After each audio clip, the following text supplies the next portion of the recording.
And one of the other guys we're watching as we get into the question of where's he going to be next year, Aaron Rodgers, he's back after his COVID diagnosis, missed his 10 days, got the victory. Let's hear from him after the game, his post-game press conference. First time talking to reporters since his positive COVID result. Good to be back with the guys. Good to be back at home. Good to be on the field, really. Most emotions from the whole night was probably walking off the field after the game. Definitely got me a little misty. I don't question that. I mean, he went through a lot over the course of the last 11 days. Some of it's self-inflicted, a lot of it's self-inflicted. But regardless, he's back now.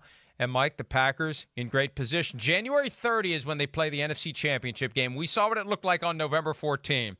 If they can seize that 1 seed, and the Buccaneers are doing them a favor in that regard, and if they can just keep winning, and that game that Rodgers missed ends up not being the thing that keeps them from having the 1 seed, and they get that 1 seed, it's going to be tough. Going to be tough to go to Green Bay and beat them, especially with everything backed up a week as we move to the 18-week regular season.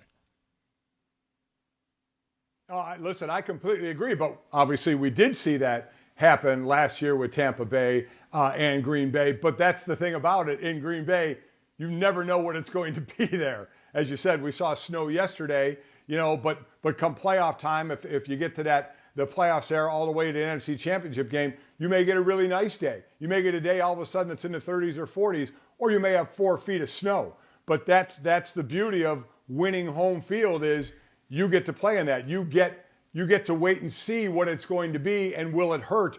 A Tampa Bay team coming up if you're playing in a ton of snow, or a Rams team coming from the West Coast, or a Cardinal team coming from the West Coast if you're playing in a lot of snow. That's what you're trying to get. That's the advantage. That's the home field advantage that you're trying to get, and sometimes can pay off for you. But, it's just good to see Aaron Rodgers, all that he went through, and I'm sure it'll still be talked about from a football side of it. We know what he means to this team. But again, even though they scored 17, and to me it was the shutout, it was the defensive side of the ball that really stepped up for me. And the fact really emphasized that Russell Wilson isn't working with a whole lot there. And when I talked about time for quarterbacks, I may be with you. That time may be now, where that list coming together may turn out to be a realistic thing.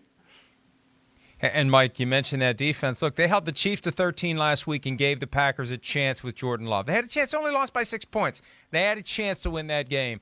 0 points this week against the Seattle Seahawks at home. The Packers moving in the right direction. And if they get that 1 seed, yeah, we know Tom Brady can go up there and win because he played all those years in New England, and he's going to have his guys in the right mindset if they have to go back there. But if it's the Rams or the Cardinals having to go to Lambeau Field in January, huge advantage for the Green Bay Packers. Hi, I'm Mike Tirico, and thanks for watching. Make sure to hit subscribe for the latest news and highlights from NBC Sports.